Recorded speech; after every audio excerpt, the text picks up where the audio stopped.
बाबा बागेश्वर ने मर चुके इंसान को जिंदा कर दिखाया। कोई भी अपनी आंखों पर यकीन नहीं कर पाया। बागेश्वर धाम के दरबार में लाइव कैमरा हुआ ऐसा अद्भुत चमत्कार, देखती रह गई दुनिया, मच गया हाहाकार। जिसने भी मंजर देखा सन्न रह गया। धीरेन्द्र शास्त्री का एक एक विरोधी दंग रह गया। शरीर से जा चुकी थी जान, बॉडी पड़ गई थी नीली, खत्म हो चुकी थी कहानी।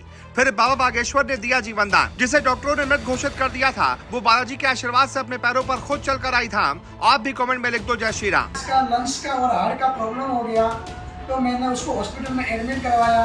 डॉक्टर ने उसको मृत्यु घोषित कर दिया कि घर वालों को बुला दीजिए। पूरे नाखून और पूरा चेहरा उसका काला पड़ गया, घर वालों को बुला दीजिए। लेकिन मैंने भगवान से प्रार्थना की, बालाजी भगवान से प्रार्थना की कि हे बालाजी महाराज, आपने इसको ठीक कर दिया तो मैं आपके दरबार में आके हाजिरी लगाऊंगा। जी, अगर साक्षात चमत्कार देखना है तो धीरेन्द्र शास्त्री के दरबार में चले आइए। आपको अपनी आंखों पर यकीन नहीं हो पाएगा, कैसे मौत के बाद भी इंसान जिंदा हो सकता है। ये बाबा बागेश्वर ने करके दिखा दिया है। अभी तक तो इसे सिर्फ और सिर्फ चमत्कार ही कहा जाता था। अभी तक ऐसी कहानियां आपने सिर्फ किताबों में ही पढ़ी होंगी, लेकिन अब बाबा बागेश्वर ने वो करके दिखा दिया है जो आज तक धरती पर कोई नहीं कर पाया है। जिसे 6 महीने पहले डॉक्टरों ने मृत घोषित कर दिया था, कह दिया था कि अब ये नहीं जी सकती।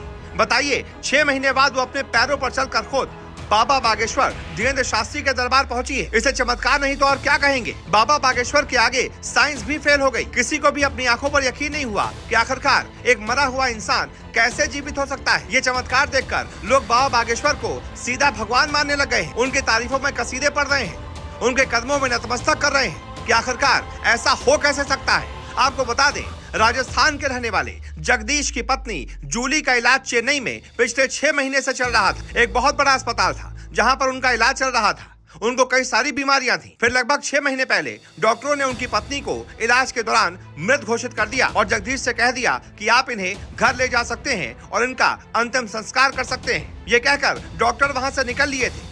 जगदीश को समझ नहीं आया कि आखिरकार हुआ क्या। उनके पैरों तले जमीन खिसक गई। एक झटके में उनकी दुनिया उजड़ गई। आंखों से आंसुओं का सैलाब बहने लगा। लेकिन अचानक कहीं बाबा बागेश्वर का उनको ध्यान आया। जगदीश का कहना है कि उन्होंने बाबा बागेश्वर को अचानक से अपने मन मस्तिष्क में याद किया और वहीं से एक अर्जी लगा दी कि बाबा, अगर मेरी पत्नी जीवित हो जाए तो मैं खुद अपनी पत्नी के साथ चलकर बाबा बागेश्वर आपके धाम आऊंगा, आपके दर्शन करूंगा, आपके आगे दंडवत हो जाऊंगा। बस फिर क्या था, अचानक से उनकी पत्नी के शरीर में जान आने लगी। अचानक से हरकत होने लगी। तुरंत डॉक्टरों को बुलाया गया।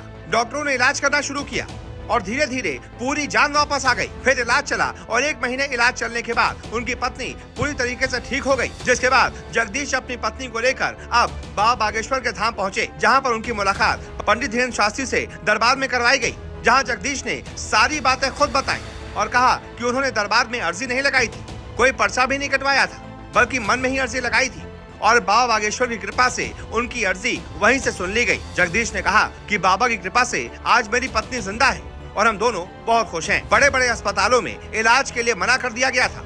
ये सिर्फ मेरे बालाजी सरकार की ही कृपा है कि सन्यासी बाबा की कृपा से, धीरेन्द्र शास्त्री की कृपा से मेरी पत्नी मर के भी जिंदा हो गई। तो यह है साक्षात चमत्कार की कहानी।